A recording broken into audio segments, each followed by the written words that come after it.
Бесқаламен қоштасу. Ата жұртқа көштің басын бұрды ел, сапарына ақ жол тіле туған жер, саған деген сағынышы басылмай, ұрпағыңның жүрегінде мың жүрер. Қазақтың батыр шешені, дат ұлы сырым қалған жер, жарлы сөнбес жыр жазған, төлеген ақын туған ел. Елім айлап қазақ босып кеткенде, Қаратаудан қарады көш жеткенде, осы жерді қоныс қылып ту тіккен, бабаларым жатыр анау төбеде. Қарадау шешен маман би, шешендік дауға түскен ел, әруақты бабам Жанғожа, мәңгілік тыныс тапқан жер.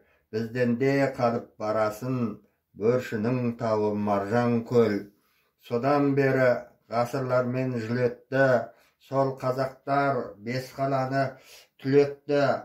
Қара қалпақ, қазақ, өзбек, түркмен шын достықтың өнегесін көрсетті. Жазушы ғалым әр ұстаз, Әзиза апам туған жер, жыраулардың жүйрігі, Наурызбек жырау жүрген ел. Бізден де қалып барасын, қара қалпағым қалың ел. Қара қалпақта түбі түрік өз елім, содан болар мен өгейлік көрмедім. Толқып аққан әмуінен су ішіп, жаттап өстім Абай Бердақ өлеңін. Қош туған жер, өсіп өнген мекенім, әлі талай дәм бұйырса келермін.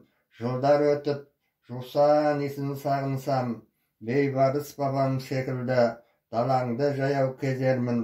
Қош туған жер, кіндік кескен мекенім.